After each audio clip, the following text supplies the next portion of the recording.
where I sit with my gloves and do quite a lot of sort of making and planning. A lot of the work that I do is sort of large scale, outside in cities and landscapes. And so here is really a room for planning and thinking things through and making sort of small scale works, as it were, that I kind of, it sounds a bit silly, but kind of like that I can't help making, you know. Get into creative flow here. Yeah, it's wonderful, this studio, because it's a great space. Yeah, it's very colourful and very peaceful, despite the railway, motorway, everything that's going on. But it's very sort of still building. I like it in this building. Will you show me around a little bit? Yeah. Yeah. This is a this is a thing that somebody gave to me, and my friend Asia, and I tied this thing around it, and I got into hysterics laughing yesterday, thinking that it looked like Rambo. You know, Rambo's got a thing where his head. Anyway, it wasn't supposed to be like that. There's a lot of sort of like tragic things that happen in here to me. A lot of laughing by myself, and there's some neighbours who just recently moved in. Yeah. And it used to be just storage on both sides, and so I could have my kind of like I could sing in here, for example. I sing quite a lot, and now that there's all these people around and I can hear them literally breathing and answering the telephone, I've had to sort of tone down my behaviour in my studio. What do you sing to me today? So these are all the colours that.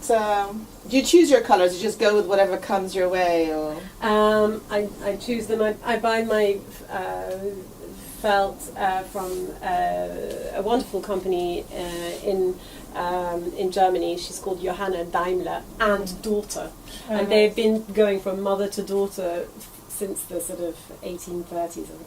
Oh, nice! That's a lovely story. And these are from them or from someone else? Or? These are pom-poms that are made by my friend Elena, who's very kind. She's a very, very old lady, and and she sits in her wonderful bed and makes pom-poms and gives them to me. And so I decided that I was going to make sort of works out of these pom-poms that she very kindly gives to me. Do you often work collaborations, and how do you come up with ideas of what you... Well, I do a lot of research. I do a lot of collaborations as well. I'm doing a collaboration at the moment, a sort of fairly long-term collaboration with a Russian physicist called Kostya Novoselov, who discovered this material called graphene. So we're doing a fairly long-term project called Everything is Connected, which we've done in London at Selfridges. They put us in a glass box in the window of Selfridges, and we invited people to come and ask us questions and make suggestions to where we should do our Everything is Connected project. And we've done it in Barcelona and Manchester and all over Europe. Interesting. Do you do a lot of different things like performance and installation and? Yeah, I do quite a lot of installation work. I do some performance work. Also participatory performance. Did a thing at Manifesta where we got the whole city really. We did a procession from one side of the city to the other, with thousands and thousands of people dancing. I organised all these bands and then these banners, so that was. And linking things. This looks like it's connecting lots of elements too. This is a great. Well, this is my existential crisis artist daybed that was given to me by my friend Grant, because he said if you're going to be a woman artist, you have to be able to kind of like lie around and languish. So this is where I lie around and kind of go, oh, my life is in ruins. I'm never going to manage. You've got all these words around you to encourage you, don't you? How do you work with words? Like, how do words work with you? Is it from childhood or now, or what's your relationship with these words? So I've always found a home in words, and so I started out making writing out words and poems and essays to myself and sewing them into my clothes and carrying them around with me, lining my clothes with them, as it were. And then this, as I said, quite embarrassing to have you in here, where they're literally like notes to myself, you know. So this is like bossing myself to not be too scattered in my way of organising my work, and that is something that Sarah Lucas said about how you have to be actually bold if you want to kind of move forward, rather than kind of what you might sometimes feel inclined to kind of just sort of like hide underneath the motorway and wait for people to come and find you, which they won't, you know. So I think my work is quite I'm trying to be constructive and socially engaged with my work, trying to make a sort of positive contribution towards building a better future. So there's not much point in doing that by myself. So I have to kind of push myself to get out there. Yeah. Well, that's really interesting because you work with your hands one thing at a time, but at the same time, then it has big effects. And I feel like the power of, you know, one thing at a time is quite yeah. Well, it's a better way to organise yourself than three things at a time. Yeah. Like General Eisenhower falling down the stairs of his aircraft because, you know, people said he was too stupid to walk and chew gum at the same time. Really, I'm a bit like that. That's not true. Show me how to do this. No, you're so clever. You're one of the cleverest people I know. So you're just going to cut away and see how you... Yeah, just kind of do whatever you like. My kids come in here and do watercolours, and now my daughter starts on oil paints. And we're putting up a sewing machine. My daughter's been making masks for a charity for coronavirus. It's very nice having my children in here. Yeah. It's very nice having you in here. Thank you very much for coming. Thank you for having us. That's so unlikely.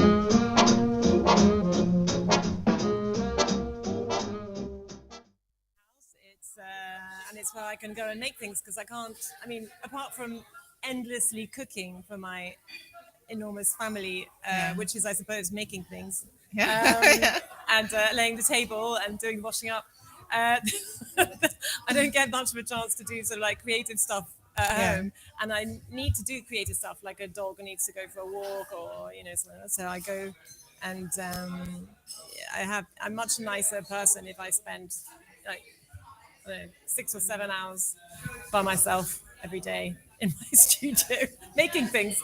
And then when I make things, I'm really happy. I just love I love my work. I'm really, like every artist and every person who's, I suppose, if we're fortunate in life, we love what we do. Yeah, so that's what my studio represents to me. Also, it's a really nice building full of people who I really like.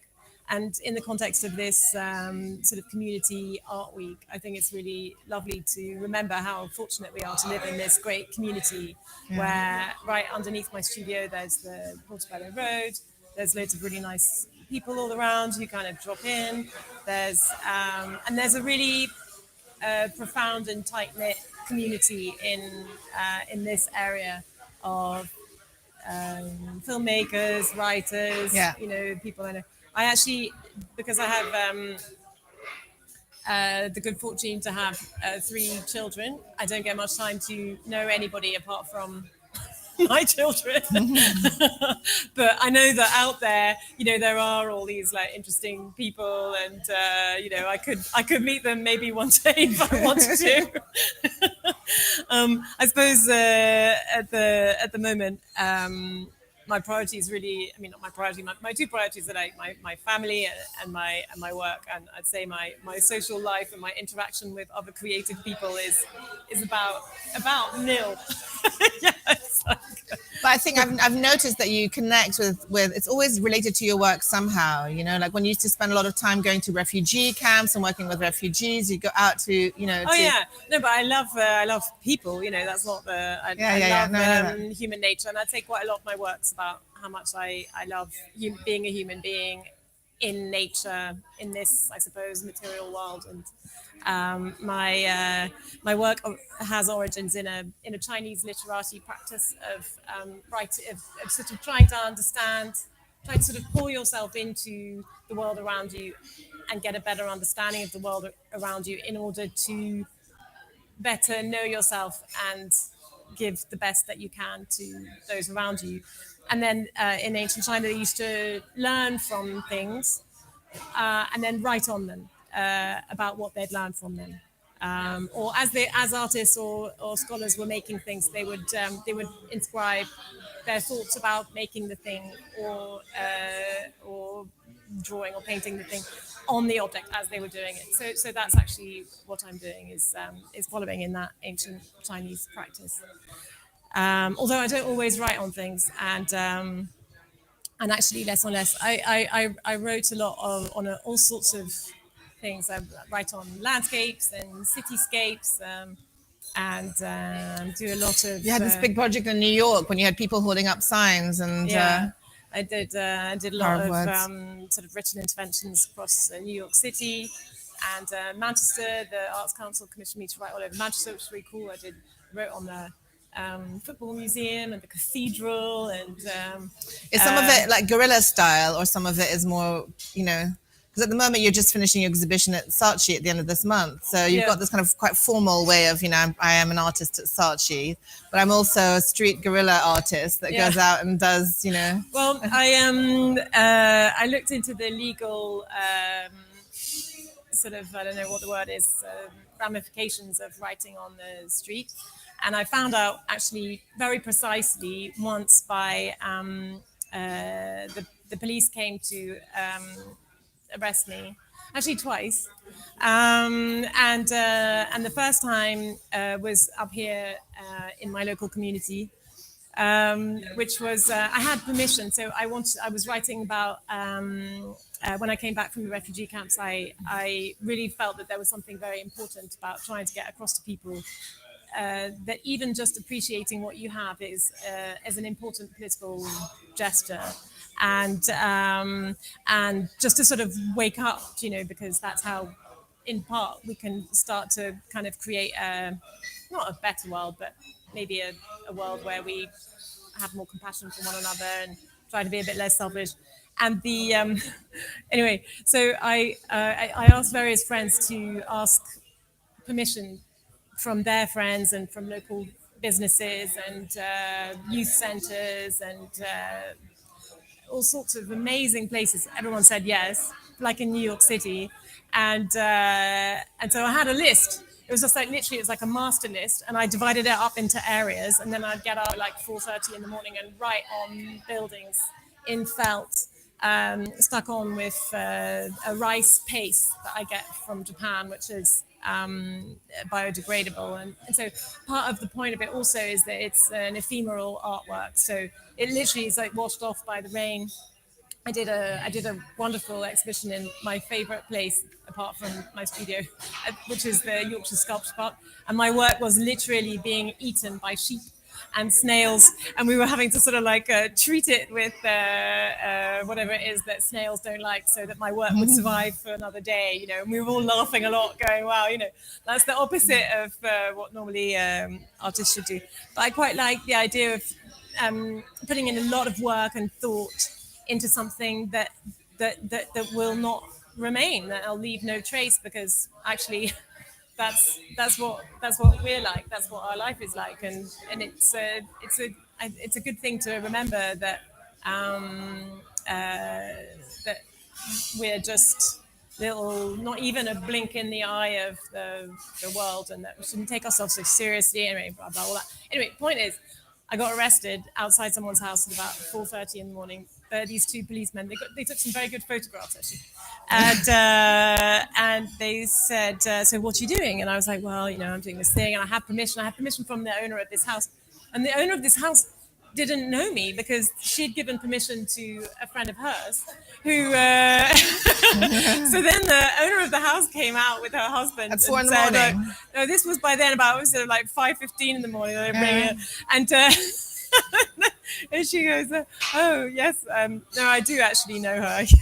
Anyway, that forged a good friendship with this lady and her husband. And they gave me a cup of coffee, and that was it. Anyway, the point is, writing on the street is okay, so legally, if any of you want to write on the street, so long as it's impermanent and it's affixed to the building impermanently, and that you have the permission of the owner of the building, so it can't be the person who rents that building; it has to be the owner. And so long as it doesn't say anything offensive, then it is okay to write on buildings. Also, you have to get a special permit if it's going to be larger than a certain size. So, for example, in Manchester, I wrote on the facade of Selfridge's department store in letters that were, they were like 4 meters high, and then we had to have a cherry picker, and we went and wrote on the front of this enormous, very beautiful sort of Art Deco building. Looks like an old radio, It's like. So anyway, I know all about the legal things. And I got arrested in Manchester as well with a friend of mine. I mean, again, I had permission. I'd been commissioned by the City Council and the Arts Council to write all over the city and do a map and all that. And there we got arrested by like 3 teams of policemen, the local police, the environmental police, and then the social disorder. How do you feel when that's happening to you? Do you feel relaxed about it, like I can handle it, or do you feel anxious? I didn't have the letter on me, so it's like, oh yeah. So anyway, then we called the people from the city council, and they came and rescued us. But it was quite funny because I was doing that with a scientist who's a great scientist who discovered this property called graphene, who's like an amazing. He got a Nobel Prize and a sort of hero in Manchester. And so then the police were so thrilled to be meeting Kostya. They're all lining up to have their photograph taken and sending it to their kids. And so it sort of turned from one thing to the other. I've never actually, obviously, not obviously, but I have never been arrested and sort of taken away, because of my work. So. So, I was about to say I had, but that's another story. I know. Distracting activity. And so, what do words mean to you? What has it been something since you were a child, or is it something that developed later on? Or I know you talked about it a little bit. But I love words. I love language, and I love. I believe they have. They have properties for me that have a very intense and deep meaning and effect. So, and I think it's important to weigh one's words carefully and so on.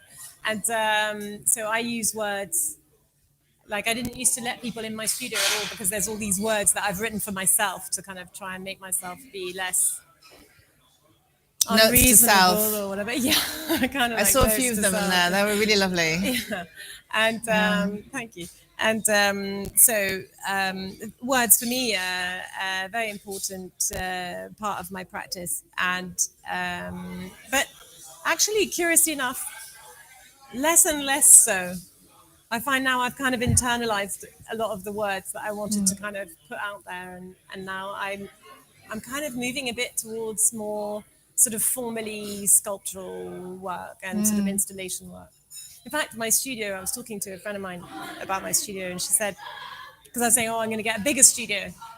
And she said, but I think you've misunderstood something about your practice, which is that you think that you're this artist who makes big things in her studio, but actually you're a person who makes big things like all over the place, and you have the ideas in your studio. And I actually make small things in my studio and kind of think about things in my studio, and there's masses of books and stuff, and there's room to make a lot of stuff, but the really big things that I make, like my tent, for example, I had to make in places that are really properly big because I don't have them in my studio. This is the tent that was outside St. Paul's, all right? Yeah, that Cathedral was inside yeah. St. Paul's, yeah. And that's now in Spain. Yeah, now it's carrying on this. I made this artwork. Am I talking too much? No, you're talking. No. I love it when you talk because it takes us on a journey with you. I made this tent that was such a long story. I don't know if I've got time to tell this story, but anyway, now this tent is an artwork called My Brother's Keeper, which it took me like 3 years to make, and in the end, and then now it's on this kind of world tour, so it's amazing. Now it's it was in St. Paul's Cathedral, which was such an honor. I can't even speak about that. And it's been in Madrid again. Now it's going to Granada in November. It's been put on the school syllabus in Spain. How about that? I was really impressed. It's like, wow. I actually had tears in my eyes, And then they had, St. Paul's was so nice, they made it into their Christmas card last year, It's like this magic thing that happened to me. I feel like I didn't really make this tent. You were enabling it, didn't it sort of made itself, and I just kind of was there, And so now it's kind of gone on its way. It's like a sort of incredibly wonderful magic child that kind of occasionally rings me and says, "Hey," and I'm like, "Oh, how's my tent?" I love my tent. But I think you're very connected to that kind of flow of things that are happening around you. Like I know that you did these talks recently about chaos and about time, and you're quite interested in that subject of time and space. And yes, I'm very interested in, I suppose, our position in the created, in the universe. Yeah. I mean, it sounds like such a sort of silly thing to say, but and so I'm always, I'm not always thinking about that, but I'm often thinking about that and looking at that in my work. So I did a podcast just now on the subject of chaos, which is the first of, I hope, many podcasts that I'll make with this same scientist, actually. And so that was a very interesting and fun project that we were recording like on holiday and during the lockdown with these funny little microphones, stuck in your pencil case. You'd think making a podcast would be quite a kind of exciting event with lots of people with black things on their ears, but it was just in my studio and mixed by this girl, Anna Gammons, who's very good. I like that idea of science and art coming together, because you mentioned science earlier, about facts, and there is a kind of bridging between science and art at the moment where you can show where art is an expression of things that are quite complex on the scientific level, and art as a way of expressing them on another level. It's like, how do you feel about that dichotomy between them? Well, I feel a bit like my work is perhaps a bit of a sort of conduit from. I get really interested in particular subjects and things, and then my work sort of channels that information to a new audience, maybe. And so it's kind of useful, I hope, in that way. And science for me, since I made this tent, I was very really upset, to use a mild term, about how unfair the world is, and so a lot of these a lot of the refugees and people working in this situation said to me that the message that they wanted me to convey through my tent, through this work, was I was also amazed by their generosity and courage and bravery and selflessness. And even when I asked what did people want to get across as a message through this artwork, the people said they didn't say, "Oh, poor us, remember us." Nobody said that at all. They said, "Appreciate what you have, and our life is what our thoughts make it." So I thought, taking that as to the sort of end of itself, I started to wonder well, what are the facts? If our life is what our thoughts make it, then there must be something that is concrete and that we can actually really count on and build on in our lives, and what could those things be? Because then you've got a sort of building block to rebuild your life, as it were. Yeah. So I started looking at science. I went to the CERN in Geneva to see the Large Particle Collider. Went to the seed bank, which is an amazing place where they keep all the. There's an example of every seed in the world in one seed bank in Norway, and every seed in Europe and a lot of the world in. Down in the south of England, in Sussex, where I went, and also it's amazing because it's a sort of nuclear bomb proof shelter, of course, because it's got to survive. It's built to survive the end of the world, So the walls are as thick as they're like 2 meters thick. And there's an enormous amount of sort of security and building around this seed bank where there's just these tiny little jars. Some of the examples of plants that they have in there, the plants and trees, they're only it's smaller than one of those little spice things that you get from the supermarket. It's just like these tiny little quantities of little seeds, and also very. I found that place very amazing because it was so. I love the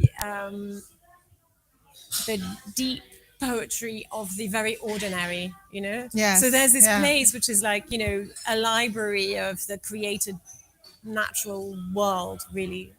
And all the stuff is just, it's not higgledy-piggledy, but, a lot of the little samples are in sort of really mustard pots, that the guy brought back in his backpack, sort of they run out of pots or, and so they're sort of right through, whatever it is, time from Tesco, and it says, whatever it is, name in Latin, which is really what's inside now. And I love that place. So anyway, I kind of found science very reassuring at the end of all of this very troubling period. And so now I find it's changed because I find science and mathematics very soothing and peaceful and harmonious. There's a logic in mathematics, isn't there? Geometrics and mathematics and all of that. Yeah. Even though actually, when you talk to mathematicians and scientists, then they're all very deeply unreassuring because they're like, well, you haven't got beneath the surface of the mathematics and the science yet. Because when you do, then of course you find that there's yet more unknown and nothing makes sense anymore. So at the outer edge of all of our understanding of everything, there is a lack of understanding, which I kind of have made my peace with and find quite peaceful and reassuring now as well. So I guess it's been very good for me to be an artist. Yeah, so you can wander and touch and things. But talking about reassuring, reassure us. What are you doing at the moment? What's the next phase for you now? Have you got things in the pipe work that you can let us in on? So many things. Give us your top 2 or 3. Well, they kind of changed quite a lot because there were lots of things that were going to go on that were supposed to happen and then they kind of got postponed or shelved because of the coronavirus. But then it seems like even better things kind of came in their place. So we're talking with an amazing museum in Russia about having a large-scale show about chaos. With an institution in Paris. Again, you can't say what they are because nothing's happened yet. There's huge private commission of somebody's got this big house and I'm going to do all of the artwork is going to be this floor that so paths in and out of all of the sort of buildings and down to the sea. That would be very beautiful. In stone? Is that in stone or paths? That's going to be in terrazzo, which is like concrete set in with other colours. So you're experimenting with so many materials and you kind of see how it goes. I love materials, And I just ordered some wax. I think I'm going to make things out of like wax and resin and stuff like that. Yeah. And So many things. Well, we look forward to watching and seeing and watching everything that you do. Thank you. Thank you so much You for being too. part of this. You know, it's been... No, thank you. It's all entirely thanks to Maya, who's, by the way, an extremely distinguished filmmaker and artist in her own right. It's very nice to have met you through this project. Actually, yeah, it's been wonderful getting to know you and actually consider you a friend now. It's been such a really meeting of minds on so many levels. Thank you for opening up your space to us. Thank you. And thank you for the cake also. The cake, yeah. Cake is the best. Let's all have cake. That's a wrap. Yeah. Well done.